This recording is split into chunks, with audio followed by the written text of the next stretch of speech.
Everybody, welcome to the first time I will ever be giving Bash is Magic, No It's Not, here at Nerd Summit 2019. So I'm Dwayne. I work for a company called Pantheon. I'll get back to them in a minute. Outside of tech, I like doing things that occupy my brain in fun and interesting ways, like webcomics. I love crocheting things. I'll always talk about that. I love karaoke. Unfortunately, last night there wasn't karaoke anywhere near where we're here. Very importantly, my slides are over at mcdwayne.com. If you haven't pulled that up yet on your device, this is the time to do that. These slides, I have 114 slides, and I am not going to be able to get through all of them and talk about all of them, but you should definitely have them in front of you if you want to get anything out of this talk. Just in time. You get the last hat, and B, you can get it to mcdwayne.com, and this linked to the slides are there. All right, quick. I work at Pantheon. Pantheon is a a developer operations platform, a website operations platform, helping people do this stuff. If anybody has any questions about it, I'm happy to tell you about it, but it's awesome 3-stage workflow. You can automate anything you can dream up. We got CLIs, and that's part of why I actually wrote this talk, is I end up using CLIs a lot because I work for a company where you can write CLI against the platform and put hooks in place to call other APIs. So, I want to know who's in the room real quick. So first off, who here is a full-time developer? What they do is they develop for a living. Okay. Who here does all the things in the business? They run kind of the whole thing. And who here is like project management? Awesome. Anybody here a designer? Okay, there's a design track, so I'm not shocked. And is anybody here like a regular I use Bash all the time user? Awesome. So I have 114 slides, and I can't get through all of them. So I inserted a slide about how to get through this talk. So if you don't know anything about Bash at all, you're just going to sit there and take some notes.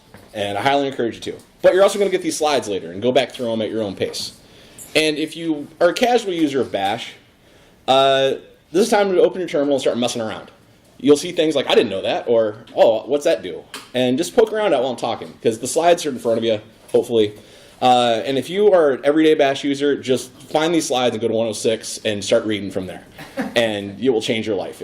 Literally, I didn't know it existed before a month ago, and it's serious. But I'm here to talk about this magical thing called Bash, because it can do anything. And there's all these amazing talks about React and writing serverless and all of these amazing things, but they all have this, what do you call it? They have this prerequisite that you know what a command line is, and that you can just step in and do what it says. And for the uninitiated, magic doesn't look like this. For the uninitiated, the magic looks like this. And if you are well versed in this game, oh, this is a great card. In fact, this is a winner card. Like, this is illegal now in the game because it's that powerful. But if you don't know what it is, it's just a scary looking dude and a bunch of text, and you're like, what on earth am I supposed to do with this? When I was designing this talk, when I was sounding it out to one of my colleagues who's in sales, who's never touched the command line in his life, he actually said this back to me after I was talking to him for a while. He's like, so Bash basically is the point of open source. It's like you're tying together all the tools that other smart people have written. Like, yeah, Ben, that's actually right. So that's how I wrote this talk, was based it on that concept. But like anything else, if you don't know what it is, it's terrifying. And you're probably not going to enjoy it much. And we fear what we don't know. But we even fear what we know a little bit about, because this is a real story. This stuff happens. I mean, we all work on platforms where all of a sudden something disappears and like, what on earth happened? And it turned out one guy did one thing wrong. And it sounds terrifying. So I think a lot of people who are brand new to all this stuff, that are learning this stuff, or that have been doing this for a while, feel that they're at this point of like, I don't want to blow up my machine. If I blow up my machine, I am hosed. Because I don't understand, it would take me so long to get back to where I was, and I'm not understanding what I'm doing to the point where this might actually happen, I think, so I better not touch it. I'll just be afraid of it. But every single person you ever talk to in your life that's ever mastered any part of Bash, or even understands a little bit about scripting, will tell you just go for it. You are not going to mess up your machine, for the most part. It's hard to mess up your machine if you don't sudo. Don't. I actually have that sticker on the laptop right there. Don't. But we'll get to that later, because that's for the advanced people. But basically what I want you to do is grasp the power of your machine. If you have a computer sitting in front of you, realize you have more processing power and memory in front of you than we had on Earth when we put people on the moon. Grace Hopper was in the military, and she would have killed you to get this much processing power for the US government. I'm not kidding. But what do we do with these machines? Thanks to Steve Jobs and people of his ilk, we turn them into video devices and idiot boxes where I can smash an app that does an entertaining thing instead of doing what Doug Engelbart and the people at Spark, Xerox PARC, and like the Well in the early days said computers should be the bicycles for the mind. It should help us do things in a more intelligent way to get things done faster with better results. And that's what the command line can really give us.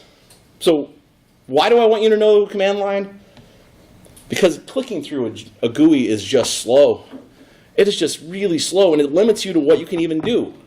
You can only do the things in that box instead of everything your computer could possibly do to this interface. If you know how it works, if you know where the connection points are.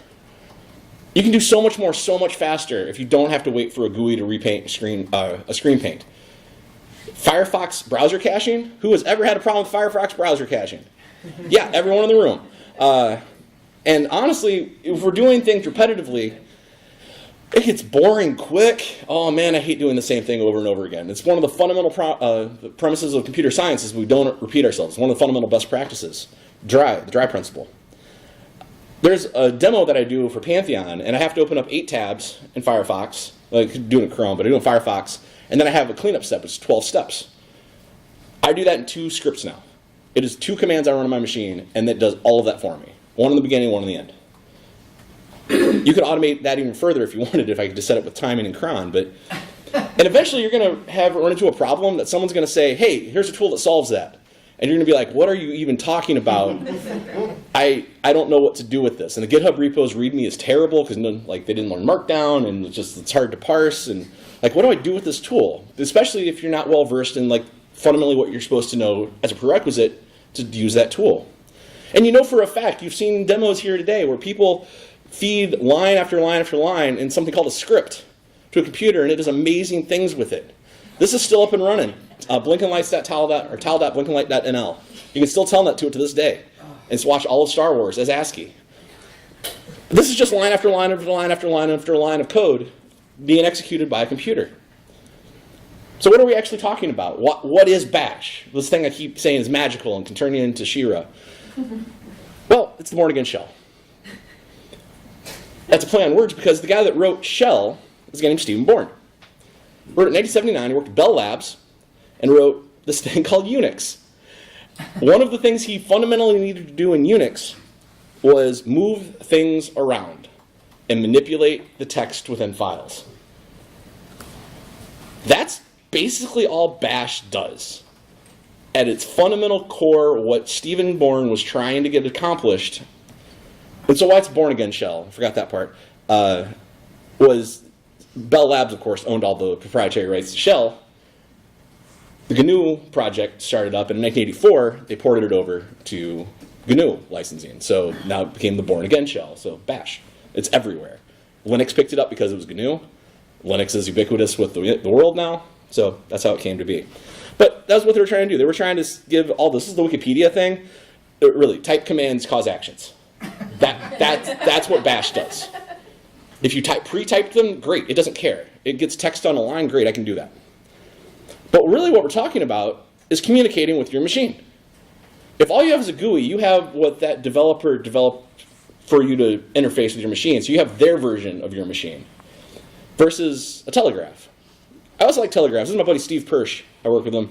This is his great-grandfather's telegraph. Actually, it was a telegraph operator. Who here is scared of the concept of actually sending a telegram? Yeah, nobody. It's so simple. We're just putting bits over there. Who here is terrified of using Alexa? Not for those reasons. No. For how it fundamentally works. Because all Alexa does, this is my favorite representation of what they do, is it natural language process to write down what you said, sends that across the wire to something that can read what that message says, writes another message, spits it back to Alexa, and Alexa reads it to you, or based on the content, does something else with it, like puts it on your phone. Okay, Google, what's the weather outside? And I'm not connected to the internet. So that only works if the endpoint. But point there is that all we're talking about is text files in folders. That's all Bash really is. Now what's in the files themselves becomes important. But we'll get to that. The best thing is, if you learn this one simple little trick or tool, or even the basics of it, just blindly find your way to like 8 or 9 commands you memorize, even Windows users can use it literally anywhere in the world. Because Windows decided, hey, we'll get on board with this thing. It's that ubiquitous. Every one of those services on the right, these are things when you first encounter, like, what on earth is a build tool? What is continuous integration? Everyone I've ever talked to, like, no one's born knowing Bash, no one's born knowing what Jenkins is. No one has any idea what Circle C or GitLab's thing is to this day, but they're working on it.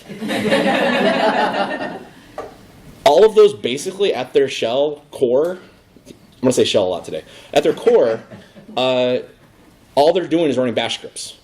If you understand how a Bash script fundamentally works, you understand how a build system works. That's it. It's a cron with fancy knobs that tell it when to run the script. That's all it is. So what we're learning today is applicable to literally every other aspect of computer science for the entire rest of your life. And it'll also give you a power to understand how your machine fundamentally works in a way where that the catastrophe event of like this just gets blown up right now doesn't scare me at all. Because I learned how to manipulate all those text files, and I stored backups of things in places that I can just pull them down. I switch Linux installs at home about every 2-3 weeks at this point, just to try them out. And it's fun. It's 5 minutes to go from one to another and right back to where I left off, because Bash taught me how to do it really, really fast. So if you are a user right now, just pull up a terminal. If you are a Windows user, this might be a good time to install the Bash, or the Linux subsystem. Otherwise, Git Bash will get you through for today. If you can just install Git, there's a Git Bash tool in there. So there's basically only 4 things you can kind of do with Bash, more or less. There's some argument on applications tools, and like maybe those are 5 things, but how I wrote the entire rest of this talk was I ran a history of all the commands I've run for like a period of time. Took a snapshot of that and then analyzed it, and it turns out mostly I run standard commands. And I realized, for those of you who are brand new to all this, this is terrifying. This is what on earth am I looking at here? But once you learn what those column headers are, that they just don't bother printing because they assume you know it, once you learn what those are, this is like so much useful information versus looking at a file folder that shows me names and maybe some metadata. I can tell you everything about every one of these files in this folder. I want to know what best advice you need to listen to. This is my public repo. You can just go to GitHub and read any of this. All you really need to know, if you are like brand new, I don't know what any of that is, and I am terrified by it, don't worry. We're going to take this in very, very small chunks. The very first thing you got to understand is where you type. By default, most machines will present the computer name, colon, current directory you're in, and then who you are, and then a $sign, by default. Now, this is meaningless. You could make this say literally anything. On my machine, I most of the time just have a $sign. I just shortcut to that, and I find out where I am if I want. The tilde is a special character that means the home directory. So in the Unix file system, I almost put that slide here again. In the Unix file system, there is like what the system does, and then there's a folder called home. That's your user. It depends on what system you're on, but it's your user folder. It's your username a lot of the time. Inside of that, you really can't screw anything up. Like at worst, you just make a new user and you keep going with your system. So knowing who you are is super important in this, but I don't want to get into like who am I and whatnot. I'll talk about that at the very end, actually. So standard commands. If you're brand new to this, this is how you start. Again, remember, all we're doing is we are navigating around a file system with a text command, and we're going to manipulate files with it. So first thing we're going to do is ask, hey Bash, where am I? Just like Alexa, except you have to type it. But what it expects is PWD, present working directory. Where am I? Where am I in the world? And ls, list, what are the contents of this directory? But you can also say, hey, thanks for showing me the names of all that stuff, but I want to see all the listings of the content. And to do that thing I did earlier where I show all that information, I throw an L. And this is where Bash for most people becomes baffling, and where it honestly requires you to roll up your sleeves a little bit, and now it's on your shoulders to do a little bit of work. Because inside of Bash is the entire manual for Bash, and every possible command you'll ever want to run that's natively included with Bash. And it's called man, short for manual. You can type this for every command in the world, and what it will show you, let me just jump to my terminal real quick. Oh, gotta make it bigger because, there we are. So man, ls. There's all the flags you could possibly throw on what they do. This works on an airplane. I could be completely offline. This is just my computer inside of it, and it will tell me how to use it. And you can play around with this all day, and ls is a read-only command. So you can't possibly mess up your computer reading manuals or saying list something or show me where I am. Nothing scary here, right? Good. Change directory. Let's move around in the file system. CD, change directory. Very simple, right? Dot dot. Okay, dot dot's a little weird. It's a shortcut. When I looked at ls-a, I could see a dot. That means where I am right now. Who here is familiar with the concept of recursion? Wait, before I ask that, who here is familiar with the concept of recursion? Yeah, so that's basically why a dot exists, is a shortcut to say here. Dot dot says one up. So one up above me. Let's make a new directory. Literally make dir. That's how I pronounce it. There's a ton of flags with make dir. And this is also where you can start thinking like, could I run two commands? Can I make a directory and change into it? Yeah, you can. You just throw a couple ampersands or a couple pipes, but we're not going to get into that today. You'll figure that out along the way, your own. Let's make a copy of something. And we're going to put it where I say we put it. If I just say copy, it's not going to know what to do. So I got to tell it like, this copy here. Now we're starting to get in dangerous territory, believe it or not. Now we're moving files. Who here thinks that sounds terrifying? It honestly is one of the most fundamentally hard problems in computer science, making sure things are where they're supposed to be. If your YAML file is not in the right folder, I don't care how good your YAML is, it's not going to work. Also remove. Again, not a terrifying concept of itself, but there's this, rm-rf, which is like, don't just forget this thing. Go ahead, rm's like, forget this thing. You can throw a -i and actually have a prompt with it. And say, are you sure you want to delete this thing? RMF says, no, it's gone. You'll never get it back either. It's just gone. So that thing where the guy deleted his entire business, he ran this with asterisks and deleted everything on the entire server with no way to get it back. Don't do this. It claims it was a hoax, apparently. I've seen enough racks of Kubernetes go down at this point in real time to know that those are not all made up stories. This is dangerous, but it's also insanely practical. The F means force. That's why it's permanent and immediate, but it's also really, really fast to use. If you just say R, it just starts going through everything and like, okay, can I delete this? Can I delete this? Can I delete this? Well, that's the I flag. Anyway, history. See the flags. Also, don't worry about them yet. Know that you can remove things. Just know that that's possible. That's it. We've seen where we are, we've moved around, we've removed things, we've made things, we've copied things. We see what we did. History just tells us what we did. I was experimenting with how to efficiently flip a coin. It turns out the bottom one's the most efficient one I could run. Clear. It's a handy tool because, well, yeah, that's what it does. It clears. Pretty simple. You can also open things. And this is where it comes in really powerful because you can open things and a bunch of things at the same time and do something with it. So if I go to Spotlight Search and do Firefox, Firefox. Yeah, it will definitely bring up Firefox. But I can also jump to my terminal, say Firefox, what is it, Nerd Summit? nerdsummit.org. Yeah, that's what I meant. Thanks. See? That right there. Well, there it is. There's Nerd Summit. Didn't have to leave my browser to do that. And didn't have to like go hunt around. And also, it told me, hey, you messed up. Did you mean this? The error commands, I didn't do this on purpose, but the error commands I actually wanted to talk about. Realize you're using a tool that was built originally in 1979 by us. The people that come to Nerd Summit are the same kind of people that built this thing. They want you to know everything they know, and they wrote it down with a lot of cheeky language throughout it, just to be honest with you. But everything that errors will tell you, there's an error and this is how you can fix it. Almost everything. So don't be afraid of it. Open's become super powerful, but that leads us into the world of applications and tools. Because now we're no longer just navigating around. Now we're telling, hey, go do this thing. But Bash is really good at reading the first line of a thing. We'll get to that when we talk about scripting and understanding what to do with it.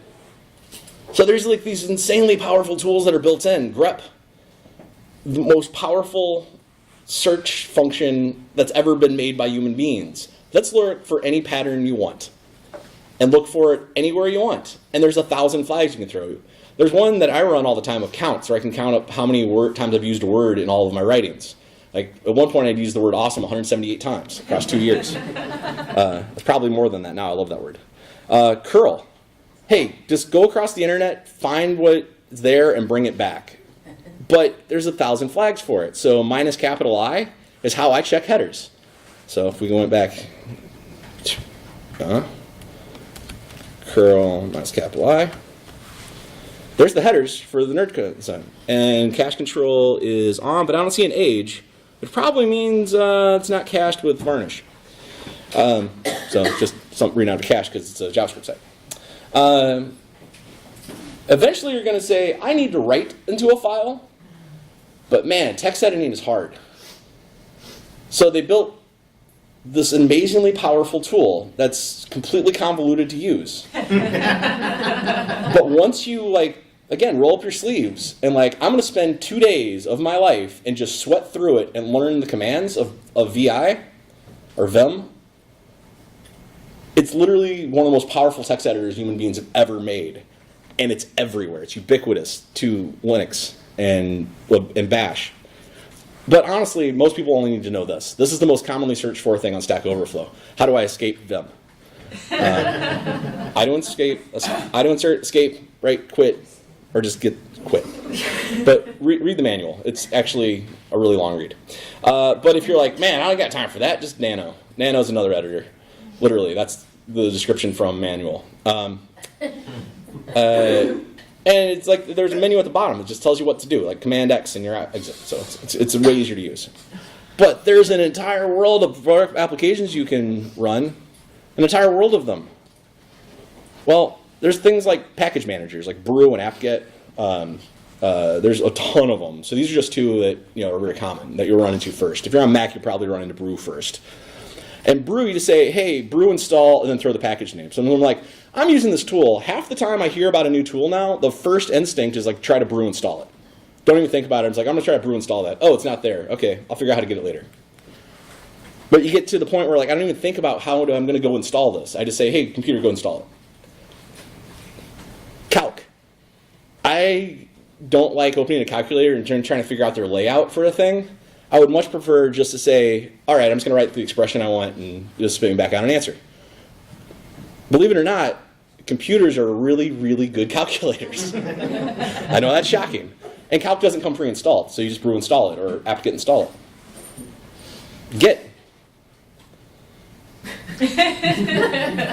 That's literally what they say in the manual. All of the second line comes from the manual.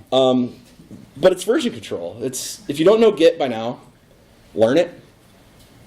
You don't even know it that deeply, but it's the most beautiful concept of document management I think human beings have ever come up with, ever. Because I can go forward in time, I can go back in time, I can create parallel universes, and I can merge my history from that parallel universe into this universe safely, and in a sane way that I can also backtrack out of. It's amazing. Probably one you've never heard of, because I didn't hear about it before I started writing this talk, but DuckDuckGo has a command line interface. And it's amazing that I never have to leave my terminal to the gr. Let's see, I wanted to git bisect. Yeah, one's good. We'll look at that one. So I could have gone to the terminal, or I could have gone to my browser and figured that out, but I was in the middle of a git command that I didn't really remember how to do, and just got through faster. And there are literally thousands, maybe millions. I don't know the exact number, because a lot of them are just on GitHub. People have written. Or they're inside of projects. Like the Drupal shell. It does not come installed in your machine. You can get it really easily. Learning is, it's another thing to learn. And yes, this is all nothing you're going to master today. This is stuff that there's a path for it. WP-CLI. Not as powerful as Drush in some ways, and way more powerful in other ways. It's just a different tool. Composer. We all have mixed feelings about Composer, but it's kind of amazing we've gotten to a point with computer science to say, I want to build a complex thing. But instead of building a complex thing, I'm just going to write down a bunch of lines of code. Not even code, just instructions of where things are, and let another piece of code go assemble that complex thing for me. And if you don't know how to invoke Composer, that world is completely sealed off from you. There's no GUI tool that does what Composer does. There might be a GUI interface to Composer, but man, I wouldn't want to use it. I don't even know how they build it. I'm kidding. Behat. Now we're starting to get to level of complexity of what the thing even does that is hard for humans.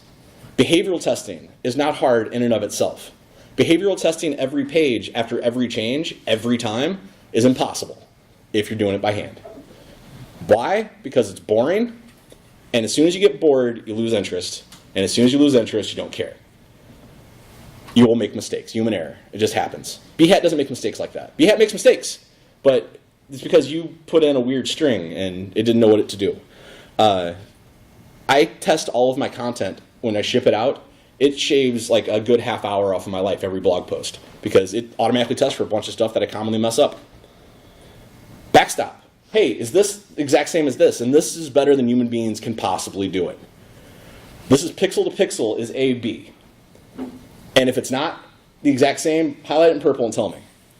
That's all backstop does. It can do this every single time. If you tie this in with a string like Circle CI, every single change you make in a code ever, you can test what happens on the other side. Automate the whole thing. And literally so many more. And GitHub's full of them. That's honestly kind of why GitHub exists, is to share code that can be executed with Linux. Because Git came from the need to coordinate the work of building Linux itself. And GitHub is just an extension of Git. But now the world is yours. You can go out and get these things. And if they did their job right, the README is going to tell you how to install the tool. But it's really, really a pain to type out all the things all the time. It just is. If I had to write out, when I opened Firefox here a little bit ago,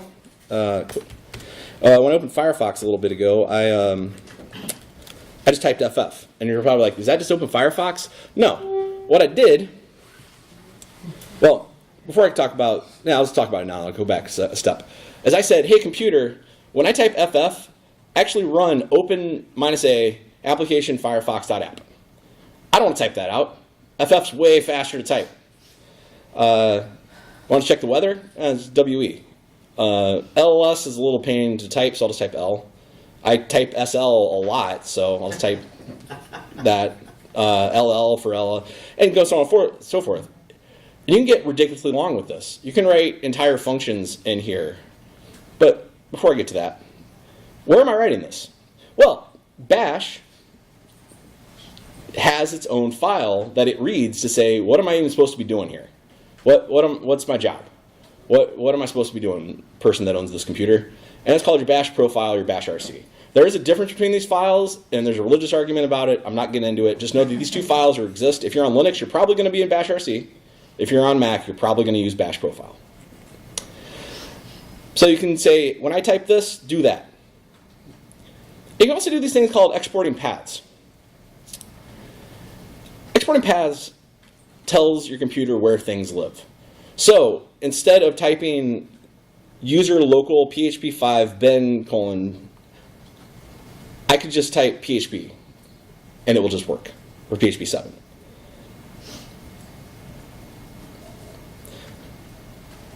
You can also, I put these out of order, I guess. You can also, yeah, I did. You can also write aliases that are ridiculously long and complex and start breaking them apart into things called functions. I don't use them. I think if I write something that extravagant, that it needs like a complex function, I should just probably separate that out into its own concern, which I'll get to next. But after you've made your bash profile changes, you just tell the computer, hey, source this. Now from here on out, obey these instructions. All right, from here on out, this is what we do. And it will just do it. Or you can open a new window and it'll just read from that bash profile and you'll be on your merry way. I know, we're starting to run out of time, and there's still a lot more. But we're at like one of the meatiest parts, and this is where the universe unlocks for a lot of people. This is the first script most people ever write. That's it. Cat, I took the slide out, but cat is concatenate on screen.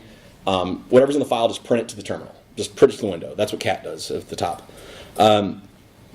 But say, all right, because this is here, bash knows what to do with it. Literally, bash is like, I can see the first line of this file. Oh, I know what to do with it now. From here on out, I got this.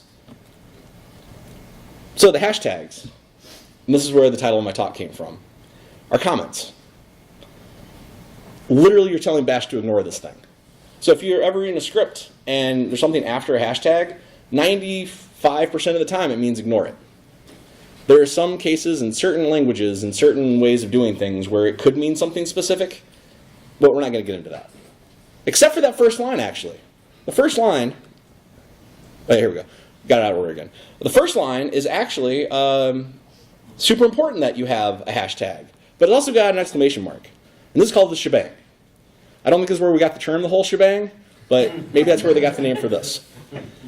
And it literally says, everything after this, on this line, bash, is important for you, because it's the first line. That's why it's there. So every bash script you ever write, this will be at the top, unless you've modified Unix somehow. Or you're like me, you're just going to go, you're going to either write this or you're going to go copy-paste this. The first 100 scripts I wrote, I just copy-pasted from another script. Wrote it once, runs everywhere. Then you name the thing. .sh is the most common naming convention for this, and your machine's really good at knowing what to do with it, and most text editors are like, oh, okay, I'll just put that formatted in from here on out. If it's a .sh file, which makes it a little easier. But it's the script. It's like, run these commands in this order. It's not hard. And then there's chmod, which is chmod, which is terrifying the first time you run it, and you're like, what am I supposed to do? There's a billion flags, and the manual is like 15 pages long. Oh my God, what do I do?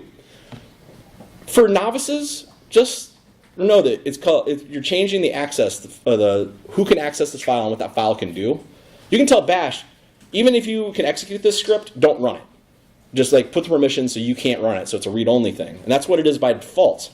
You have to say, hey bash, you have permission to run this file now, and that's what chmod does. 777 is the shortcut to make everything accessible by everyone for any reason known to man. It's the universal true.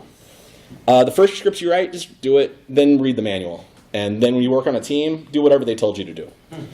And how you run these things is very simple, // name of the script. And bash is like, oh, I know what to do with this now. I will go look at this script, and if I can execute it, I will. Most people put these scripts all over the place, but you can make a user ben folder. So my home /ben. This is where I stuff all my scripts. So if I get an alias that gets like too many things chained together, or I need it to have logic in it, I rip it out, make it a script, and do stuff with it. So what am I talking about? What do these scripts even do? Well, again, I don't want to repeat myself. So these are 4 websites that I keep core updates maintained on. 3 of them are mine, and one of them is for a friend of mine. Well, my sister's too, but technically I built it. Anyway, this goes and just does a quick check for me against all of them if all the plugins and themes are updated as well. If they're supposed to be. And if I run this like once a week and look at it, it's like, all right, it's working as expected. I'm looking at a report as a developer, not going and doing the work.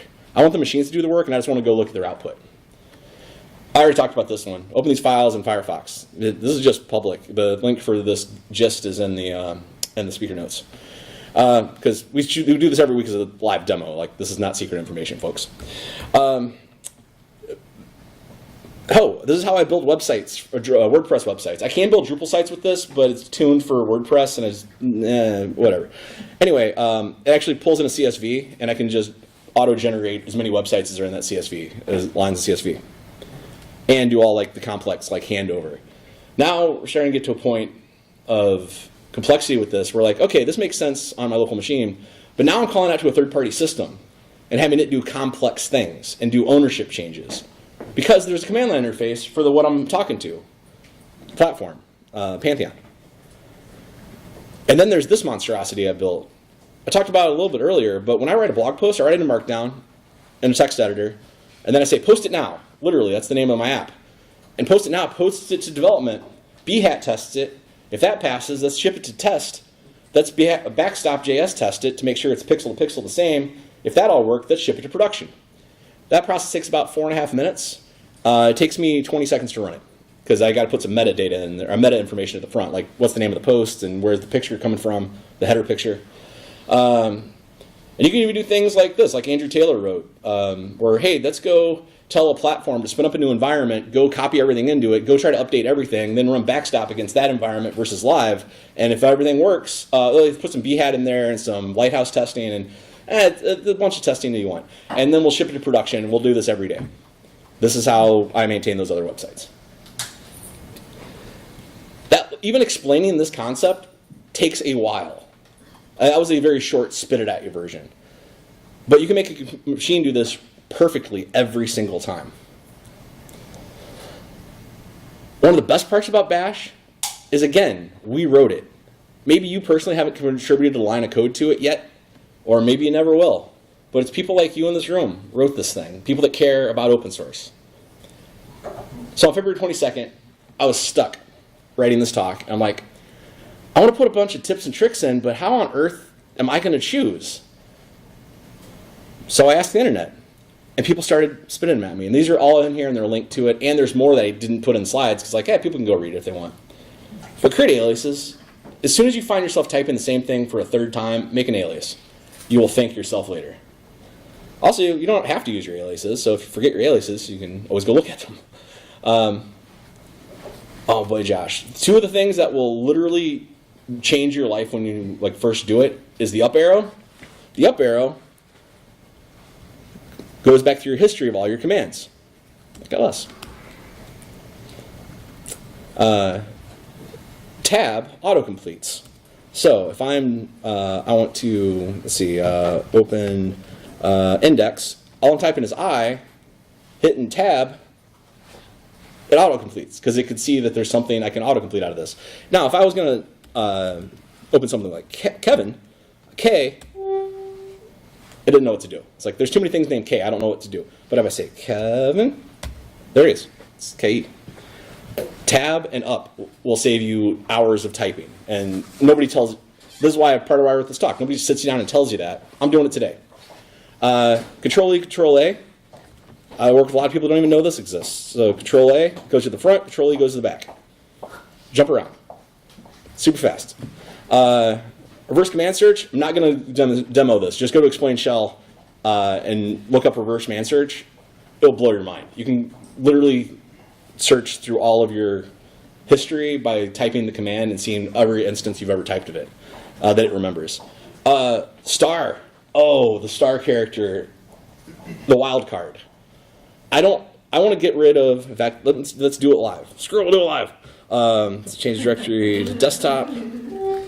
Desktop, and if I do an ls, I have a ton of screenshots because I'm making slides.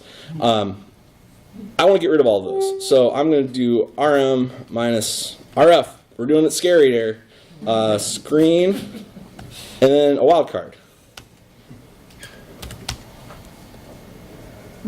They're gone. Are they? Yeah. Up one? No? No? Yeah, they're gone. Hooray. Tab, pipe, arrow keys. Not necessarily in order. Control-Z is super helpful. Control-Z kills something. and it will kill it. So if you're like, I started running the thing and I don't know what it's doing and it's taking too long, Control Z. Or I didn't mean to put that, I Control Z more than I should. Control C will jump out of the process in the window, but the process still runs. It depends on your system what that will actually cause. Control Z is the safer bet. Someone has already written a bash profile that will help you immensely in your life. I don't use it, but I stole pieces of it. It's just out there. Again, you don't need to write it down because we're talking about tweets here. All these slides are the links. I didn't know this one existed before I got this tweet. CD dash goes back and forth between directories. So where am I right now? So present working directory, PDW. I'm in desktop, but where was I before? CD minus, I was in Kevin Thal. Like there's no direct path between those because I have to jump through, but I can just jump back and forth between these all day. That's fun. And then there's this, and this is where I told the advanced people to jump to. I asked internally at Pantheon, hey, is there any like tips and tricks? And they're like, yeah, talk about strict mode. And then someone wild said the same thing. And then I read this article, I'm like, wow, this makes bash really hard to mess up in production, but actually a pain to write. But if you're running a giant cluster of containers with a bunch of Go tied together with bash scripts, which at its heart and soul is basically all the Pantheon platform is from a certain very specific point of view with a good UI thrown on top. We better make sure that those error codes don't break our code. And that while this is like, I understand most people have no idea what this means, once you actually read it, it's like, oh, I don't know why I wasn't doing this. But again, you won't get here until you've written probably 100 scripts. I still don't use this in my scripts because I want my scripts to run locally and do a thing I want it to do, not go support a giant cluster of things. But it's everywhere, all the time. Don't be afraid of it, just get out there and do it. And literally, you're going to search for everything from here on out. DuckDuckGo is, in my opinion, way better at looking up technical manuals and docs, but manual's great. But it's also text on screen, it's hard to read. Sometimes there's 1,000 versions of manual out there. There are guides for everything you'll ever want to do. There's example scripts for everything you want to do. I'm talking about Git here because I got lazy and didn't want to remake a slide. But it literally, just put in bash and what you want to do, someone's already written a blog article, I guarantee it. And if you're like, I'm still a little nervous. And honestly, this stuff's as dry as bone. Like, this is all literally, I'm a nerd about this. We're all nerds at Nerd Summit. But it's like, but I don't want to type. Go to Telehack, telehack.com. It's still up and running. You can play Zork. Yeah. It's here. My background on my desktop, this is just primes, printed out by me saying primes. And I just took a screenshot at some point. Cowsay is in here, Figlet. It's so much fun things. This is like what the nerds were doing in 1979, 1980 to have fun in the labs instead of doing work. It's still up and running. Thousands and thousands and thousands of guides out there to help you. One of the most important things I think any developer will read in their life, and if you haven't read it, I highly recommend. Oh, not this one. Sorry, this is good one too. But in the beginning was the command line. Neil Stevenson, he wrote Snow Crash and Diamond Age. This is the actually opening to Cryptonomicon, but this is the most elegant essay on Linux and Unix ever written. And it will change the way you view your machine. It changed the way I viewed my machine all those years ago. I'm out of time, so I got to go. You're clapping along with these guys. I'm Dwayne, I work at Pantheon, and I know I didn't leave time for Q&A. I'm happy to talk to anyone after this, but what I want to do is leave you with the encouragement that if you currently don't use Bash, try. Just dig in. The benefits are so much greater than any downside to it. Even if you blow up your machine, it's just a machine. You can rebuild it. The power you can unleash, again, is more than we put in front of you, is more than we had when we put people on the moon. It's more than all that existed on Earth before like the year like 1978. You can unleash it. Just tell the computer what you want to do. That's it. All right, I'll take one question since you're here. What would be a good example of like a task that you can automate with Bash scripting that would make it a lot easier?